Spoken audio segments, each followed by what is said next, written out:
¿Y si el destino te diera una última oportunidad para arreglar tu mayor error justo al final de tu jornada? ¿Tendrías el coraje de desviarte del camino que trazaste por toda una vida para huir precisamente de ese error? Esta pregunta no es un ejercicio de imaginación para mí, es el resumen de lo que me pasó, y la respuesta se me cobró en una sola mañana en medio del desierto de Sonora, donde el asfalto se termina y las excusas ya no valen. Mi nombre es Arturo, pero pueden decirme Turo. Tengo 62 años, y por 30 de ellos manejé un tráiler llamado El Valiente no solo para ganarme la vida, sino para huir de mí mismo. Esta es la historia de ese día, el día en que la carretera finalmente me obligó a mirar por el retrovisor y a encarar al fantasma que venía persiguiéndome. Todo comenzó como cualquier otro día en mi vida de penitencia autoimpuesta. El sol asomaba, manchando el cielo con colores que prometían un calorón brutal, y yo ya estaba en la cabina de mi Kenworth de 1988. El aire tenía ese olor familiar a café requemado y a polvo. En el tablero, mi único compañero constante me observaba con sus cuencas vacías. Un pequeño altar de la Santa Muerte, adornado con una flor de cempasúchil del año anterior, seca y terca como yo. Le musité una plegaria pidiendo protección, un ritual de un hombre que se acostumbró a hablar solo. En aquel entonces, yo creía que la soledad era mi castigo y mi escudo, lo único que me mantenía a salvo, porque un hombre solo no puede decepcionar a nadie más que a sí mismo, y eso yo ya lo hacía todos los días. Mi mundo se medía en la presión de las llantas y en paradas en gasolineras, olvidadas por Dios y por el tiempo. Antes que nada, le daba la vuelta a El Valiente, mi santuario y mi celda sobre ruedas. Cada revisión era un acto de devoción. Ese tráiler era todo lo que mi padre, un hombre de honor, me dejó. En el tablero, una placa de metal que yo pulía cada mañana cargaba su legado. El Valiente. El nombre era una amarga ironía para mí. Representaba el coraje que me faltó en el momento más crucial de mi vida, la razón por la que me condenaba a esta rutina precisa y aislada. No hablaba con nadie, no creaba lazos. Yo solo manejaba, manteniendo el legado de mi padre físicamente intacto mientras sentía que su alma me despreciaba. El fantasma que me atormentaba tenía un nombre: Cananea. Hace 30 años, en una carretera secundaria cerca de ese pueblo, tomé una decisión. Vi un carro descompuesto, una familia desesperada en el acotamiento. Un hombre, una mujer, una niña pequeña necesitaban ayuda, y yo, con miedo de llegar tarde, con miedo de meterme en broncas que no eran mías, con miedo de todo, simplemente miré al frente y pisé el acelerador. Los abandoné a su suerte. Esa imagen, la mirada de aquella niña, nunca me abandonó. Se convirtió en el motor silencioso de todas mis huidas. Me volví prisionero de ese recuerdo, manejando por décadas en círculos, siempre lejos de esa terracería, esperando que la distancia pudiera borrar la cobardía. Antes de contarles cómo este fantasma regresó para atormentarme a plena luz del día, de la forma más inesperada posible, me encantaría saber desde dónde están acompañando esta historia. Es una alegría inmensa saber que mis experiencias pueden tocar corazones en tantos lugares diferentes. Dejen su comentario aquí abajo y díganme desde qué rincón del mundo me escuchan. Saber que ya no estoy solo en este viaje significa un mundo para mí. Ahora, prepárense, porque vamos a volver a ese amanecer, a las luces parpadeando en mi retrovisor que no anunciaban una simple multa, sino el inicio de mi juicio final. Las luces rojas y azules, pulsando en mi espejo, rasgando la paz solitaria del desierto. Sentí un hielo recorrer mi espina dorsal, la reacción instintiva de cualquier trailero. Orillé a El Valiente, la grava cantando bajo las pesadas llantas. Por el retrovisor vi a una oficial de la Guardia Nacional bajar de la patrulla. Era joven. Su postura era recta, el uniforme impecable contrastando violentamente con mi existencia polvorienta. Caminó hacia mí con una calma deliberada, una lentitud que aumentaba mi ansiedad a cada paso. Había algo en su andar, en su enfoque, que me decía que aquello no era una parada de rutina. No estaba buscando una infracción, me estaba buscando a mí. Documentos, por favor. Su voz era firme, profesional, pero sus ojos me estudiaban de una forma que me dejó desnudo. Le entregué los papeles, que apenas miró. Se recargó en la puerta de mi tráiler, cruzó los brazos y el silencio se extendió por un minuto que pareció una hora. Entonces dijo: Arturo Turo Vargas, un hombre de rutas fijas, nunca se desvía, nunca toma un atajo. La forma en que lo dijo me dio un escalofrío, y entonces me dio el golpe final con la voz baja y cortante. Pero me imagino que se acuerda de la zona de Cananea, ¿no es así? El nombre de mi infierno personal, dicho en voz alta por una extraña en medio de la nada. El piso desapareció bajo mis pies. El pasado ya no estaba en mi memoria. Estaba ahí, frente a mí, usando una placa. No esperó mi respuesta, pues mi rostro ya lo había confesado todo. Tenemos razones para creer que transporta una carga irregular. Continuó, la amenaza clara como el día. Normalmente, esto significaría el fin de su carrera y la pérdida de este hermoso camión. Pasó la mano sobre el nombre El Valiente, un gesto que sentí como una navaja. Pero hoy puede ser diferente. Hay un pueblo, Ojo Seco. Necesita una entrega, medicamentos. La carretera es un cochinero y nadie quiere ir. Usted hace esta entrega para nosotros y nosotros olvidamos lo que sabemos de su carga. Si no lo hace... Dejó la frase en el aire, pero yo la completé en mi mente. Perder el tráiler. Perder la única conexión con mi padre. Perderlo todo. La elección era una ilusión.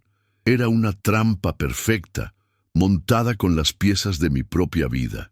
Miré la carretera principal frente a mí, el camino seguro que conocía, y miré a un lado, hacia la discreta entrada de terracería que llevaba al territorio que juré nunca más pisar. Era el camino a Cananea, el camino a Ojo Seco, era el camino a mi pasado. Perder a El Valiente era morir por dentro. Aceptar su oferta era arriesgarme a morir por fuera, o peor, confirmarme a mí mismo que seguía siendo el mismo cobarde de hace 30 años. Con el peso de 3 décadas en la espalda, solté el aire que no sabía que estaba conteniendo y asentí, una sola vez.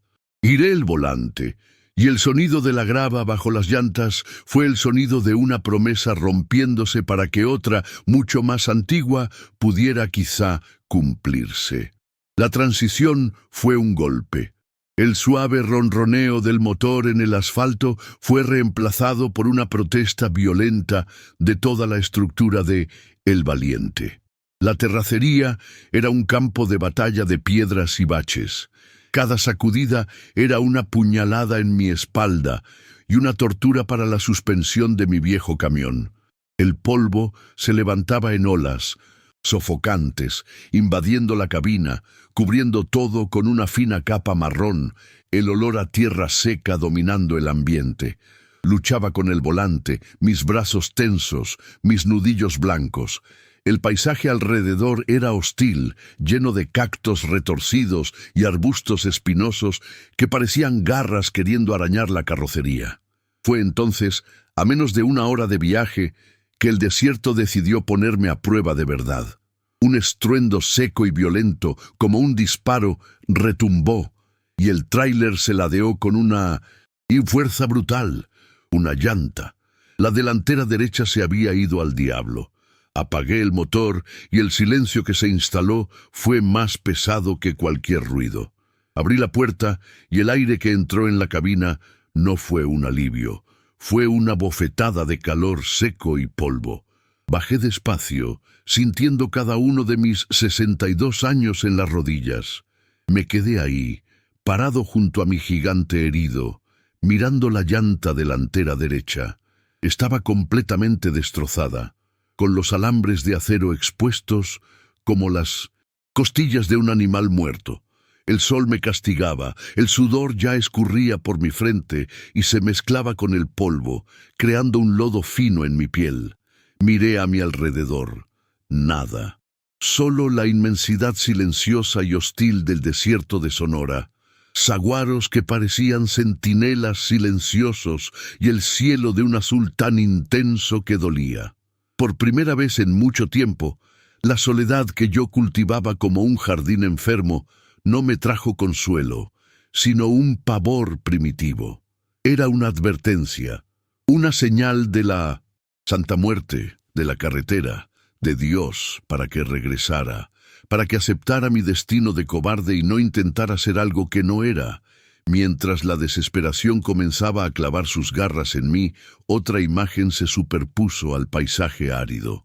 La imagen de aquel día 30 años atrás. La familia al borde de la carretera. Su carro también estaba descompuesto, tal vez una llanta ponchada, como la mía. Nunca lo supe, no me detuve a preguntar, pero ahora, sintiendo esa misma impotencia, ese mismo abandono bajo el sol inclemente, podía imaginar lo que sintieron, el miedo en el rostro del padre, la preocupación de la madre, la confusión en los ojos de la niña. Yo los condené a sentir exactamente esto, este calor, esta soledad, esta falta de esperanza. La ironía era tan cruel que me hizo soltar una risa seca, sin humor. Estaba viviendo, con 3 décadas de retraso, el castigo exacto para mi crimen. La carretera no solo me estaba probando, me estaba haciendo pagar, obligándome a sentir en carne propia lo que mi cobardía causó a otros. Y la pregunta latía en mi mente: ¿lograron arreglarlo? ¿Alguien se detuvo a ayudarlos? Esa idea, la de que yo estaba en su lugar, encendió algo en mí. Una brasa de rabia bajo las cenizas de la autocompasión. Rabia contra mí mismo, contra el hombre que fui. Miré hacia la puerta abierta de la cabina y vi el pequeño altar en el tablero. La Santa Muerte parecía encararme, no con una advertencia, sino con un reclamo. ¿Y entonces, Arturo, te vas a quedar ahí parado esperando la muerte o vas a actuar como un hombre? La voz era la de mi padre, clara como el día, dentro de mi cabeza. Apreté los puños. No iba a terminar ahí, cocido por el sol como un cobarde arrepentido. No le daría ese gusto al destino. Escupí en el suelo polvoriento, un gesto de desafío. Fui a la caja de herramientas lateral de El Valiente, la tapa de metal pesada y rechinando al abrirse. Tomé la llave de cruz, una barra de hierro macizo que pesaba 1 tonelada. El peso en mis manos era real, era concreto, era lo opuesto al peso fantasma de mi culpa. Era algo contra lo que podía luchar. El trabajo fue un infierno. Cada tuerca de la rueda parecía soldada por el tiempo y el calor. Apoyé mi pie en la llanta y tiré de la llave con toda la fuerza que mi cuerpo cansado podía reunir. Mis músculos gritaban. Mi espalda parecía que iba a partirse en 2. El sudor me cegaba, escurriendo salado hacia mis ojos. La primera tuerca no se movió, tampoco la segunda. Grité de frustración, un sonido que fue tragado por el silencio del desierto. Golpeé con la mano la carrocería caliente del tráiler, quemándome la palma. Por un momento, las ganas de dejarlo todo y simplemente sentarme a la sombra a esperar el final fueron casi insoportables. Pero entonces la imagen de la oficial Reyes y su sonrisa de desafío vino a mi mente. La imagen de la familia, la voz de mi padre. Lo intenté de nuevo, usando el peso de mi cuerpo, y oí un fuerte chasquido metálico.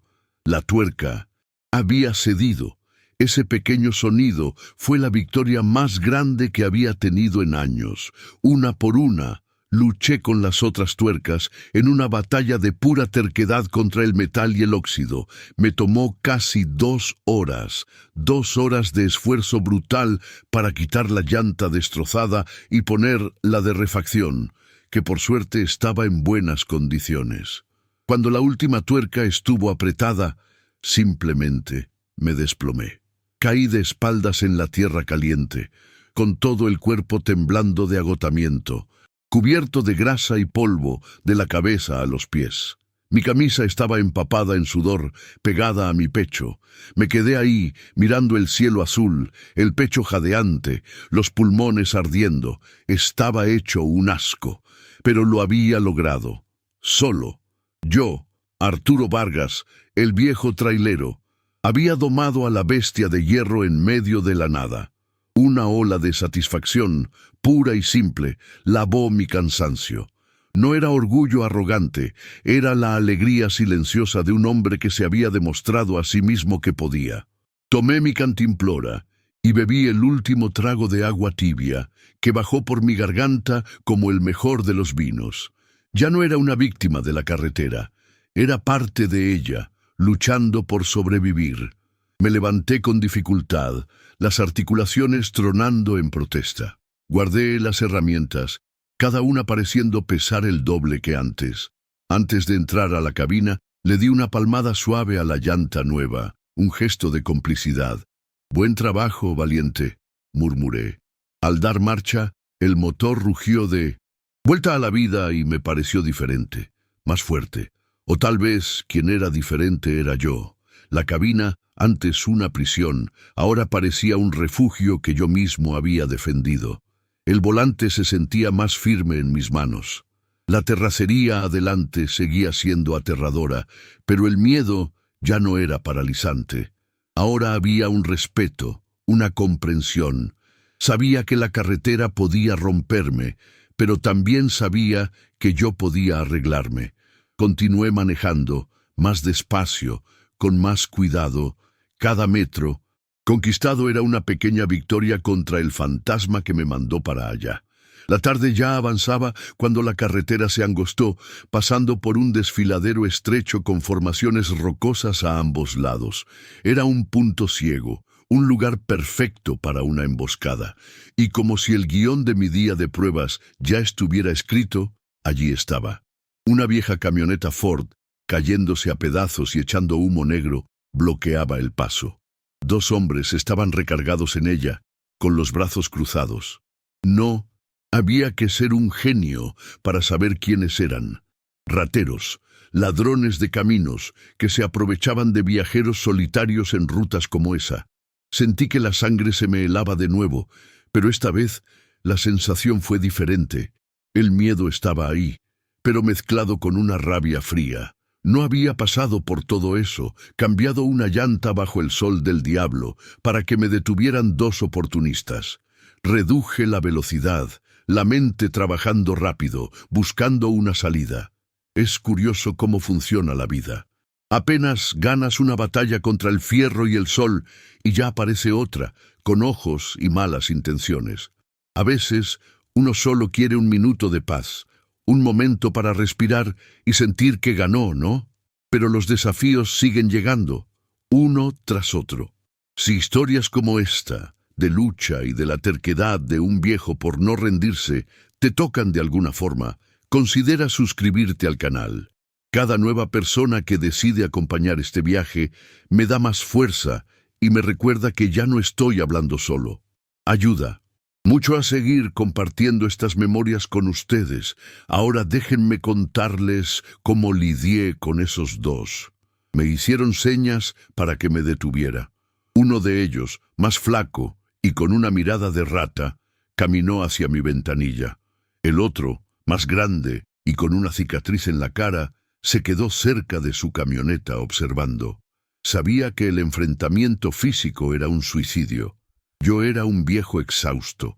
La única arma que tenía era mi mente y las casi 40 toneladas de El Valiente bajo mi mando. El hombre flaco golpeó el cristal. «¿Qué onda, abuelo? ¿Perdido por acá? ¿Qué traes de bueno ahí atrás para nosotros?» Su voz era melosa y llena de amenaza. Respiré hondo. Recé un rápido «Échame la mano, flaquita, para mi santa muerte», y bajé el vidrio solo un poco. Lo miré, tratando de parecer más cansado y senil de lo que realmente estaba. «Basura», dije, con la voz ronca. «Pura basura de hospital. Contaminada. La llevo a quemar al viejo incinerador de Ojo Seco. Ni se quieran acercar». El hombre frunció el ceño, desconfiado. «¿Basura? ¿Un tráiler de este tamaño para llevar basura?». Miró a su compañero, que se encogió de hombros. El miedo a las enfermedades, a la contaminación, es algo poderoso en medio de la nada, donde el hospital más cercano está a horas de distancia. Mantuve la expresión de indiferencia. La paga es buena y nadie más quiere hacer la chamba. Ahora, si me permiten, esta porquería gotea y el olor no es bueno. Vi la duda en sus ojos. Era mi oportunidad. Sin esperar respuesta, hice lo único que podía. Metí primera, pisé a fondo el acelerador y giré el volante bruscamente a la derecha, en su dirección. No para atropellarlos, sino para pasar rozando el frente de su camioneta. El rugido del motor de El Valiente fue ensordecedor. El tráiler levantó una nube de polvo tan densa que el mundo entero pareció volverse una mancha marrón. Saltaron hacia atrás, asustados y maldiciendo. Por una fracción de segundo, vi el rostro furioso del hombre flaco en medio del polvo. Y entonces aceleré, pasando el bloqueo con centímetros de sobra, el sonido de mis llantas cantando en la tierra mientras me alejaba, con el corazón latiendo en la garganta, no solo de miedo, sino de una adrenalina que no sentía desde hacía 30 años. La imagen de los ladrones desapareciendo en la nube de polvo de mi retrovisor se quedó grabada en mi mente. Mi corazón parecía querer salirse por la boca, un latido salvaje y descompasado que hacía eco al ronroneo del motor. No había ganado una pelea, había sobrevivido a una. Había usado lo único que me quedaba, la experiencia de toda una vida en la carretera y el peso bruto de El Valiente. Conforme la adrenalina disminuía, un temblor se apoderó de mis manos, y el cansancio, que había sido mantenido a raya por el miedo, regresó con una fuerza abrumadora como una marea. Cada músculo de mi cuerpo dolía, un recordatorio de la lucha con la llanta, y mi mente estaba gastada por la tensión. Estaba completamente solo de nuevo, pero algo había cambiado. Ya no era solo el viejo huyendo de un recuerdo. Era un hombre que había enfrentado al desierto, a la mecánica y a la maldad humana en un solo día, y todavía seguía manejando. La carretera adelante parecía haberse puesto aún peor, como si estuviera enojada por mi pequeña victoria. Las piedras eran más puntiagudas, las zanjas más profundas. El sol, ahora bajo en el horizonte, creaba sombras largas y engañosas que escondían los peores baches. Manejar se convirtió en un ejercicio de pura concentración y resistencia. Mis ojos ardían, forzados a escudriñar la penumbra creciente. La cabina del tráiler, que antes era caliente, ahora comenzaba a enfriarse con la noche del desierto, y un escalofrío recorrió mi cuerpo sudado y sucio. Estaba en mi límite. El hambre rugía en mi estómago, mi garganta estaba seca como la tierra de afuera, y la esperanza de llegar a Ojo Seco comenzaba a parecer una fantasía estúpida. Quizás el pueblo ni siquiera existía, quizás solo era una invención de esa oficial para mandarme a la muerte en este fin del mundo. Fue cuando estaba a punto de ceder a la desesperación, pensando en simplemente detenerme y esperar lo que fuera que el destino tuviera para mí, que las vi. Al principio pensé que era un espejismo, un truco de mi mente exhausta. Pero no lo era. Allá a lo lejos, anidadas en una depresión del terreno como estrellas caídas en la tierra, había luces. 3 o 4 puntos de luz amarilla, débiles y temblorosos. Ojo Seco. Tenía que ser. Una ola de alivio tan fuerte me golpeó que sentí mis ojos humedecerse. Era real. El final de esta jornada infernal estaba a la vista. Ese pequeño destello de luz recargó mis energías. Sostuve el volante con más firmeza, un nuevo propósito corriendo por mis venas. Lo iba a lograr. Iba a entregar la maldita caja y entonces, tal vez, solo tal vez, podría finalmente encontrar un poco de paz. Me tomó otra media hora llegar finalmente. El valiente rodó lentamente hacia lo que pasaba. Por ser una plaza central, un pedazo de tierra apisonada, rodeado por no más de una docena de casas de adobe, algunas pareciendo poco más que ruinas. No había calles, solo caminos. El silencio era total, roto únicamente por el ruido de mi motor. Las luces que había visto provenían de lámparas de queroseno dentro de las casas. Era un lugar más pobre y más aislado de lo que jamás podría haber imaginado. Parecía un retrato de un siglo pasado, un lugar que el tiempo olvidó visitar. Apagué el motor y el silencio regresó, ahora más pesado, más denso. Sentí las miradas desde las ventanas oscuras, la desconfianza flotando en el aire como el polvo que mi tráiler había levantado. Bajé de la cabina, mi cuerpo protestando con cada movimiento. Me quedé parado junto al tráiler, una figura extraña y sucia al lado de una máquina monstruosa en medio de ese pueblo dormido. Una puerta se abrió, rechinando. Un hombre viejo, de cabello blanco y piel curtida por el sol como cuero viejo, salió. Usaba huaraches gastados y sostenía un bastón. Su rostro era una máscara de cautela.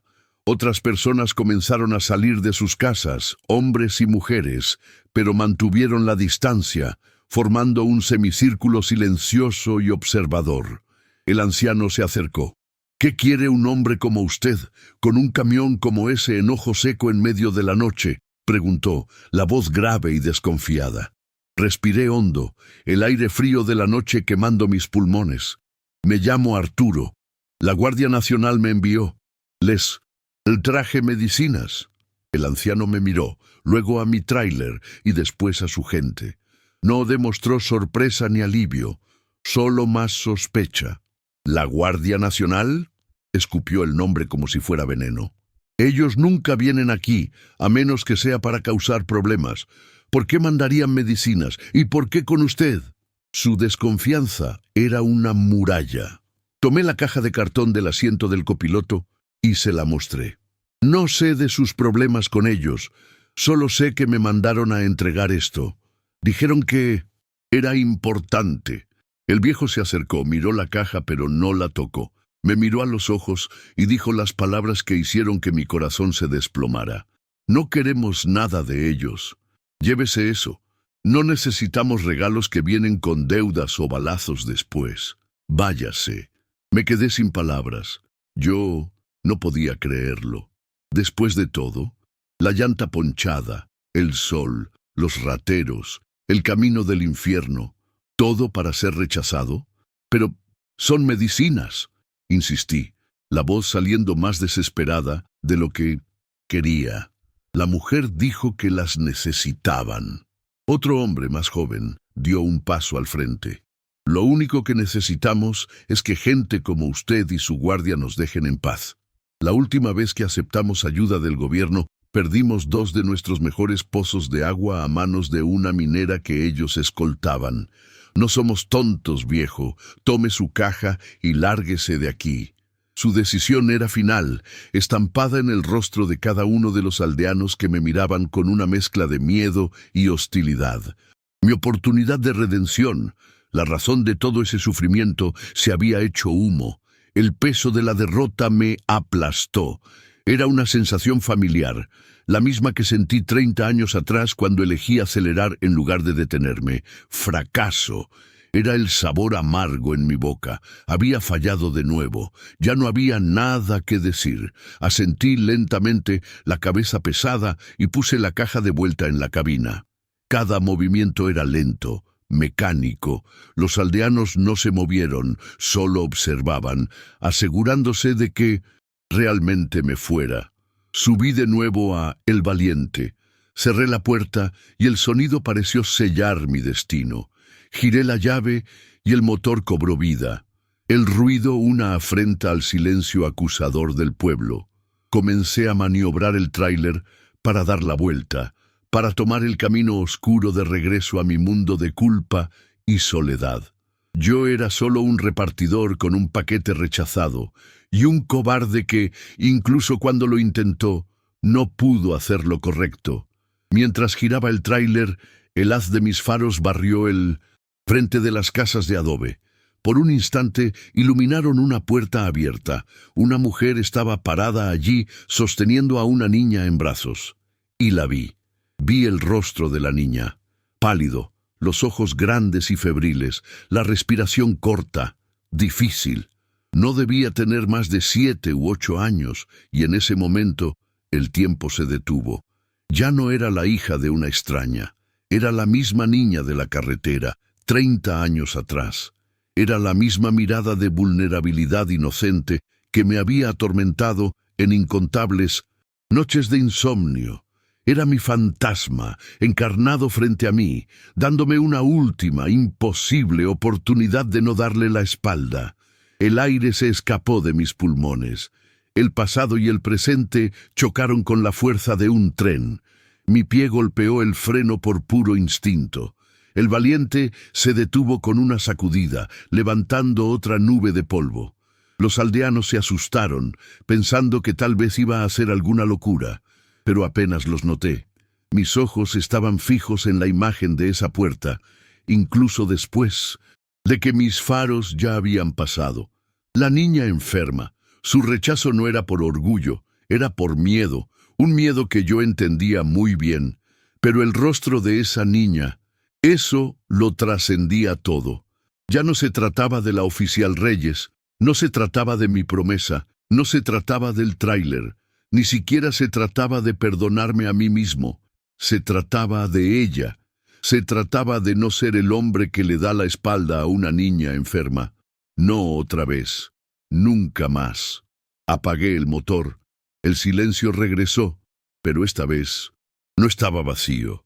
Estaba lleno de una nueva y terrible resolución. No me iba a ir a ninguna parte. Bajé de la cabina por tercera vez esa noche, pero era un hombre diferente el que pisaba ese suelo. Mis hombros ya no estaban caídos por el peso de la derrota, sino erguidos por la fuerza de una decisión. Ignoré las miradas confusas y asustadas de los aldeanos. Ignoré al anciano que sostenía su bastón con más fuerza, esperando algún tipo de agresión. No miré la caja de medicinas en el asiento del ecopiloto. Era un símbolo de la solución equivocada para el problema equivocado. Mi enfoque estaba en otra cosa. Mis ojos de hombre de carretera, acostumbrados a diagnosticar problemas en motores y chasis, barrieron el pequeño pueblo y encontraron la verdadera enfermedad de ojo seco. No estaba en los pulmones de esa niña, sino en la tierra. Allí, cerca del centro de la plaza improvisada, estaba el esqueleto de una bomba de agua manual, oxidada y rota. Uno de los brazos de hierro estaba partido y la base estaba agrietada. A su lado, una fila de cubetas vacías y polvorientas. Fue entonces cuando todo tuvo sentido. El nombre del lugar, ojo seco, la enfermedad de la niña, probablemente causada por beber agua sucia de alguna otra fuente. La desconfianza de ellos con extraños que ofrecen soluciones fáciles. No necesitaban un remedio para la fiebre de un día, necesitaban la cura para la sed de toda una vida. La oficial Reyes me había mandado a entregar medicamentos, pero el destino, o tal vez el fantasma de mi padre, me estaba mostrando lo que realmente necesitaba ser reparado. Caminé con un propósito que no sentía desde hacía años, pasando de largo al anciano y dirigiéndome al costado de El Valiente. Abrí el compartimiento de herramientas con un rechinido metálico que resonó en la plaza silenciosa. El sonido de herramientas de acero siendo revueltas era la única música en ese lugar. Tomé un martillo pesado, llaves de presión, una lata de aceite penetrante y un puñado de trapos. Los aldeanos solo observaban, en un silencio perplejo, ¿qué estaba haciendo ese loco? No dije una palabra. Las palabras no habían arreglado nada ese día. Solo la acción. Caminé hasta la bomba de agua rota, puse las herramientas en el suelo, me arrodillé en el polvo y comencé a trabajar. Empecé a limpiar el óxido, a estudiar el mecanismo roto, a sentir el metal frío y áspero bajo mis dedos. En ese momento, arrodillado en el polvo de ojo seco, entendí una cosa. La redención no es algo que ganas cumpliendo una orden o recibiendo el perdón de alguien. Es algo que construyes con tus propias manos, pedazo por pedazo. Existe un momento en la vida de uno, creo yo, en el que dejamos de correr y empezamos a arreglar cosas. Primero las de los otros, porque es más fácil, y en el proceso, sin darnos cuenta, empezamos a arreglarnos a nosotros mismos. Si esta búsqueda de un sentido, de una acción que vale más que 1000 palabras, te inspira de alguna forma, considera suscribirte. Cada persona que se une a esta conversación me ayuda a creer que vale la pena contar estas historias hasta el final y que el esfuerzo no es solitario. ¿Qué cree que está haciendo? La voz del anciano finalmente rompió el silencio. Estaba a mi lado, el bastón golpeando levemente el suelo. No detuve mi trabajo, golpeando con el martillo para soltar un perno oxidado. «La niña», respondí, la voz ronca por el cansancio y el polvo. «No necesita pastillas para la fiebre de hoy. Necesita agua limpia para no tener fiebre mañana, ni pasado mañana». Mis palabras eran simples, directas. No había súplica en ellas, solo la lógica innegable de un mecánico. El viejo se quedó callado, miró mis manos sucias de grasa, la bomba rota, y luego la puerta oscura donde estaba la niña enferma. No dijo nada más, pero tampoco se fue. Se quedó allí, observando en silencio. El tiempo se arrastró. Continué mi trabajo solitario, bajo la mirada de todo el pueblo. Estaba tratando de aflojar un tornillo enorme, carcomido por el tiempo, pero la llave de presión se resbalaba. No tenía suficiente palanca. Refunfuñé de frustración. Fue entonces cuando vi, por el rabillo del ojo, un movimiento. Era el hombre más joven, el que me había mandado alargarme. Se acercó despacio, el rostro aún desconfiado. Observó mi lucha con el tornillo por un instante. Luego, sin decir una palabra, se dio la vuelta, fue a su casa y regresó con un largo tubo de fierro. Lo encajó en el extremo de mi llave, dándome la palanca que necesitaba. Lo miré. Él solo asintió. Juntos forzamos la herramienta, y con un gemido metálico de protesta, el tornillo finalmente cedió. Ese acto silencioso rompió el hielo. Fue como si se hubiera dado un permiso. Una mujer se acercó y colocó un vaso de agua a mi lado en el suelo, el bien más preciado que podía ofrecer. Otro hombre trajo su lámpara de gas, mucho más potente que la mía, y la posicionó para iluminar mejor nuestro trabajo. En pocos minutos, ya no estaba solo. El padre de la niña sostenía las piezas mientras yo las limpiaba. El anciano señalaba con su bastón las partes más gastadas, explicándome cómo funcionaba antes de romperse. Dejé de ser el forastero amenazador para convertirme en el mecánico, una figura útil, alguien cuyo propósito era visible y beneficioso para todos. El sonido de mi trabajo solitario se convirtió en el sonido de una comunidad intentando levantarse a sí misma. Estábamos tan concentrados, tan inmersos en ese pequeño milagro de cooperación, que casi no nos dimos cuenta del otro sonido. Un sonido que no pertenecía a ese lugar. El ruido de un motor, roncando con rabia, acercándose rápido, se me heló la sangre. Conocía ese sonido. Miré hacia la entrada del pueblo y mi peor miedo se confirmó. Los faros de la vieja camioneta Ford cortaron la oscuridad, deteniéndose bruscamente y arrojando polvo sobre todos nosotros. Los rateros habían vuelto, y por la manera en que las puertas se abrieron con violencia, no estaban allí para conversar. La esperanza que acababa de nacer en la pequeña plaza fue instantáneamente reemplazada por un miedo palpable, frío y cortante. El hombre flaco y su compañero más grande bajaron de la camioneta. Sus rostros eran máscaras de furia. «Miren no más lo que tenemos aquí», gritó el flaco, los ojos brillando de malicia. El abuelo mentiroso decidió acampar y se hizo de amiguitos. ¿Creyó que nos iba a engañar y se iba a salir con la suya? Empezaron a caminar en nuestra dirección, claramente buscando pleito o cualquier cosa de valor que pudieran saquear. Instintivamente, algunas mujeres tomaron a sus hijos y retrocedieron hacia las sombras, pero los hombres no. El padre de la niña enferma, que estaba a mi lado, se irguió. El anciano, que antes me miraba con sospecha, ahora se plantó entre los ladrones y yo, golpeando la punta de su bastón con fuerza en el suelo. Lo que sucedió después fue algo que nunca olvidaré. El hombre más joven, y luego otro, y otro más, dieron un paso al frente. No tenían armas, solo sus cuerpos cansados y sus herramientas de trabajo en las manos.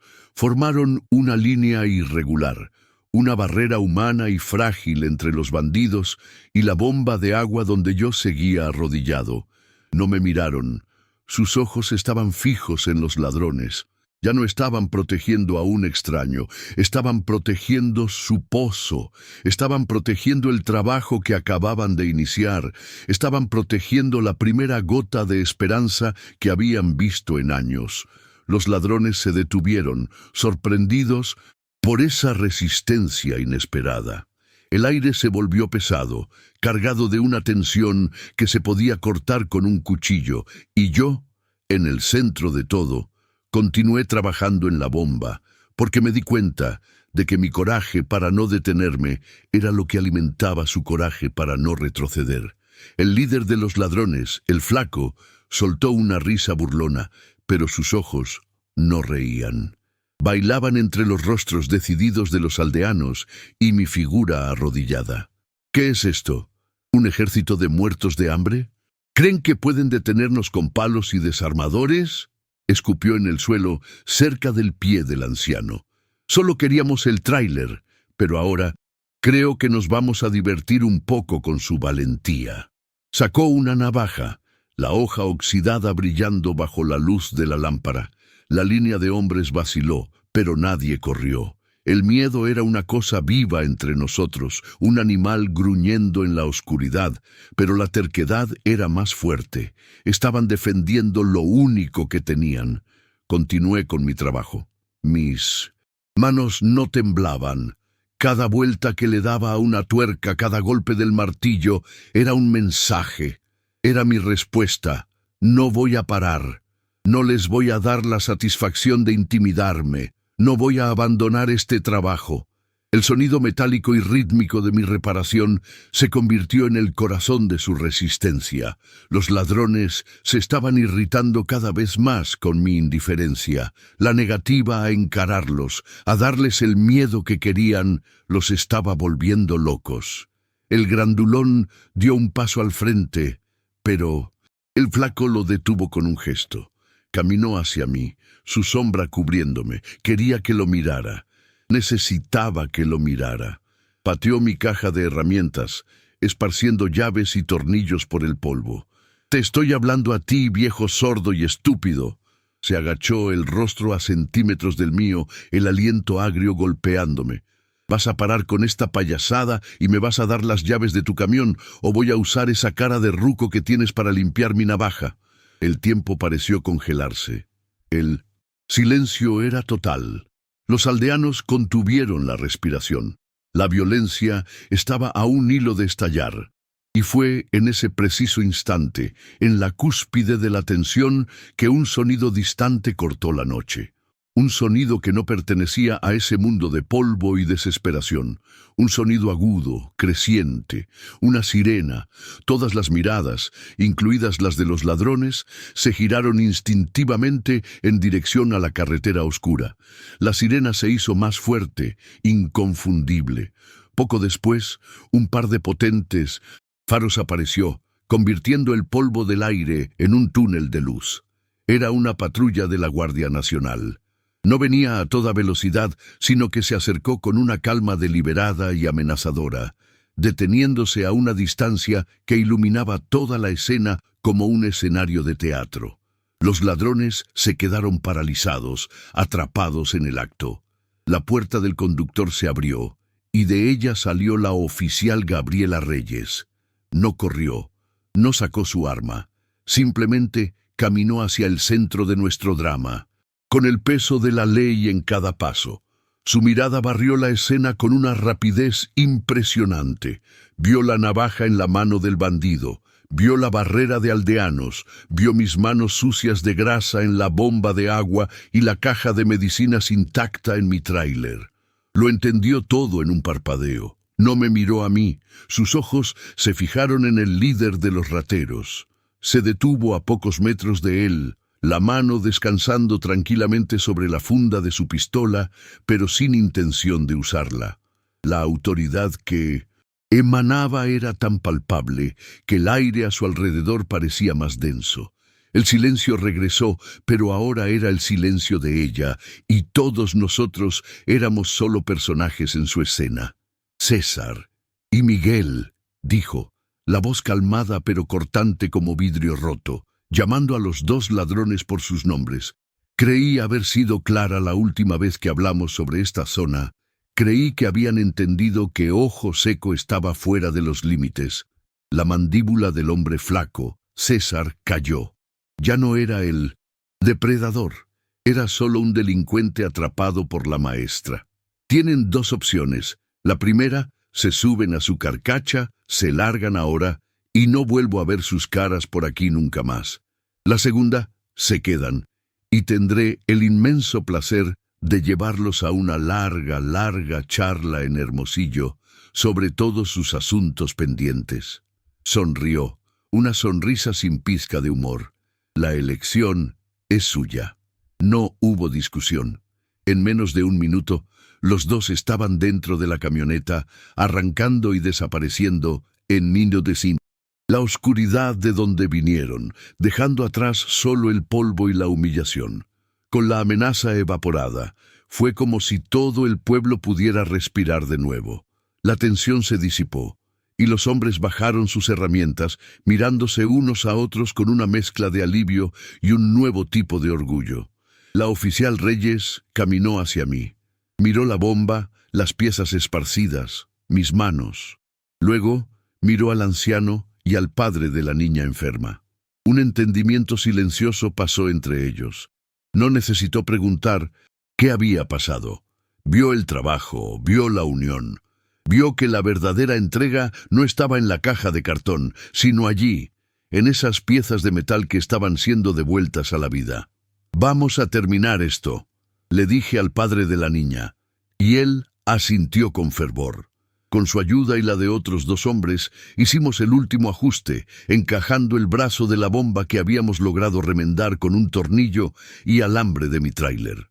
Era una solución improvisada, un apaño, pero era fuerte. «Inténtalo. Ahora», le pedí. El hombre sujetó la palanca con ambas manos, el rostro tenso de expectativa. La movió hacia arriba y hacia abajo. Al principio, solo un sonido hueco. Luego, un gorgoteo profundo, viniendo de las entrañas de la tierra. Bombeó con más fuerza, el sudor brotando en su frente. Y entonces sucedió. Un chorrito de agua lodosa escupió de la boquilla oxidada, seguido por otro y otro más, hasta que un flujo constante de agua comenzó a brotar. Agua que, poco a poco, se fue volviendo más limpia. Un grito de alegría bajo y reverente surgió de la multitud. No fue una celebración ruidosa, sino un suspiro colectivo de alivio, de un milagro presenciado. El anciano, con manos temblorosas, Tomó un vaso y lo llenó. No bebió. Lo llevó hasta la puerta de la casa de la niña enferma y se lo entregó a la madre. Esa imagen, la del agua limpia llegando a donde se necesitaba, fue la paga por todo mi día de infierno. Me levanté con dificultad, la espalda gritando de dolor. El anciano se acercó a mí y en lugar de hablar, puso su mano áspera en mi hombro y apretó con fuerza. Sus ojos, antes llenos de sospecha, ahora estaban húmedos de gratitud. En ese simple gesto sentí que el peso de 30 años de vergüenza comenzaba a disiparse. «Hora de irse, Turo». La voz de la oficial Reyes me trajo de vuelta. El pueblo entero se reunió para vernos partir. Mientras subía a la cabina de El Valiente, el padre de la niña se acercó a la ventanilla.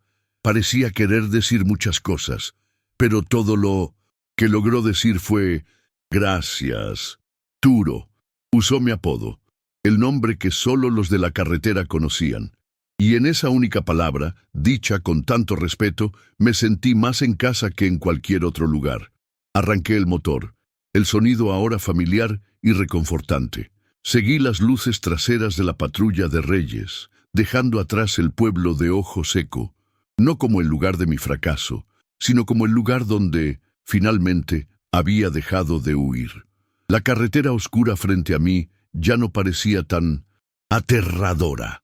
El viaje de regreso por la terracería fue completamente diferente. El Valiente todavía se mecía y rechinaba, pero el sonido ya no era de protesta, sino de cansancio compartido, como los quejidos de un viejo amigo después de un trabajo duro.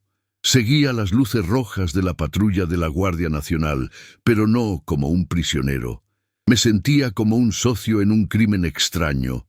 Un crimen cuyo resultado fue un pozo reparado y una comunidad con un poco más de esperanza. El silencio en la cabina era profundo, pero ya no era el silencio de la soledad. Era el silencio de la paz, una quietud que se instaló en mi alma, calmando temblores que había cargado por 30 años. No pensaba en el pasado, no pensaba en el futuro. Por primera vez estaba simplemente allí, presente, sintiendo el volante en mis manos y viendo el camino frente a mí. Llegamos a la carretera principal. El asfalto bajo las llantas se sintió suave como la seda. La oficial Reyes orilló su patrulla en el mismo lugar donde me había detenido, lo que parecía haber sucedido en otra vida. Detuve a El Valiente justo detrás. El ciclo estaba completo.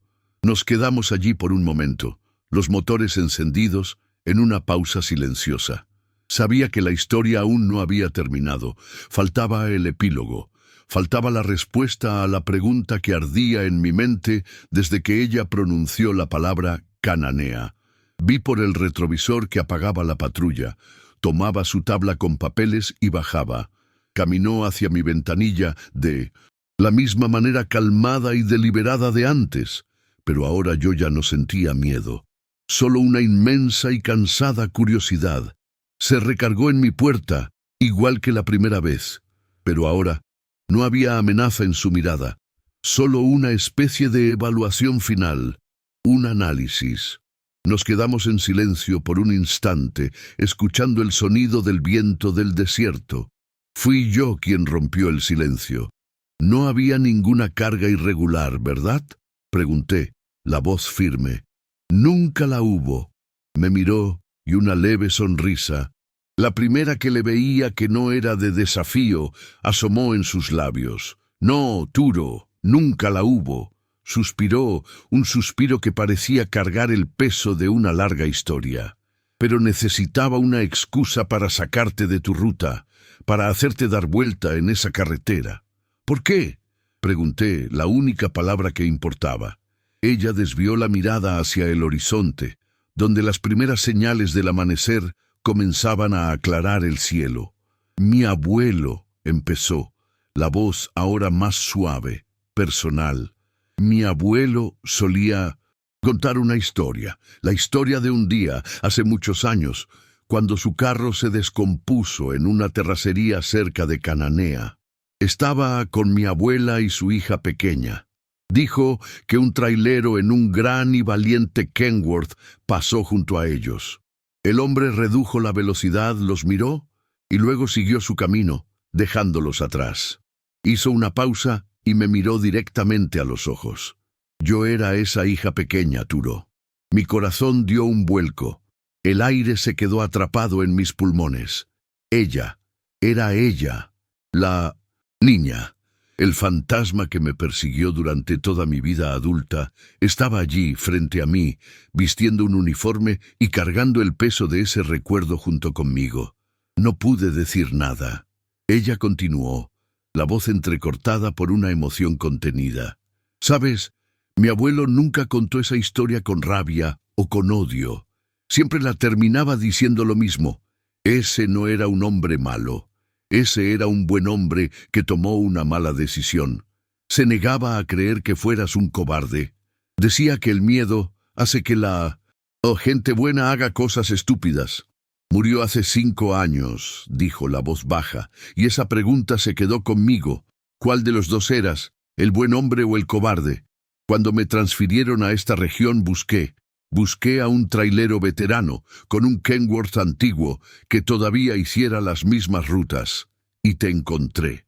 La historia de la carga, la entrega en ojo seco, todo fue una prueba. Una forma que encontré de ponerte en la misma situación, de darte una elección de nuevo. Necesitaba saber. Por la memoria de él, necesitaba saber cuál era la respuesta. La inmensidad de su plan me golpeó. Toda una vida de duda, culminando en ese día orquestado. Miró hacia atrás, en dirección a la terracería de la que acabábamos de salir. Si solo hubieras entregado la caja y te hubieras ido, habría sido una buena acción, y quizás la respuesta habría sido, aprendió. Pero fuiste rechazado, y aún así te quedaste. Viste el verdadero problema y decidiste por tu cuenta arreglarlo. No lo hiciste por mí, ni por la guardia, ni para librarte de una acusación.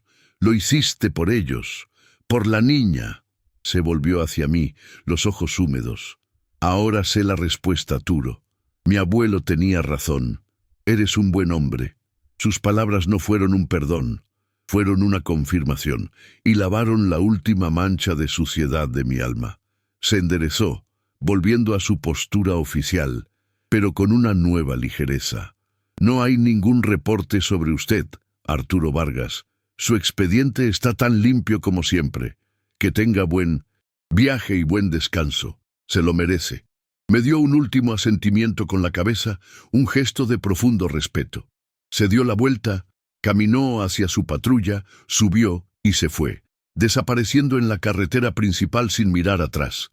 Me dejó allí, solo en mi tráiler, con el amanecer pintando el desierto y el peso de 30 años finalmente levantado de mis hombros. Estaba libre, y allí, viendo el sol dorado esparcirse por el horizonte, sentí una paz que no conocía. Uno carga a sus fantasmas por tanto tiempo que olvida cómo es caminar ligero, cómo es respirar hondo, sin sentir una punzada en el pecho. Si mi historia, la historia de este único y largo día, te demostró que tal vez nunca es demasiado tarde para desviarse de la ruta y arreglar lo que está roto, entonces cada kilómetro de ese infierno y cada gota de sudor valieron la pena. Muchas gracias por escucharme hasta aquí. Saber que no estoy hablando solo es lo que permite que voces como la mía, de viejos de la carretera, sigan haciendo eco y encontrando un lugar en el mundo. Me senté allí por un largo rato, solo observando el día nacer. Entonces, por primera vez en décadas, una sonrisa genuina, que empezó en el fondo de mi pecho y llegó a mis ojos, se extendió por mi rostro. Miré la pequeña estatuilla de la Santa Muerte en mi tablero y sentí una gratitud inmensa. No me había protegido del peligro, me había guiado a través de él. Arranqué el motor de El Valiente y el sonido era música. Metí el cambio y me incorporé a la carretera. El camino frente a mí ya no era una línea de fuga, ni un sendero de penitencia. Era solo una carretera. Un camino abierto, lleno de posibilidades para ser elegido a cada kilómetro. Y el nombre grabado en el metal frente a mí, el valiente, finalmente, después de todos estos años, se sentía correcto.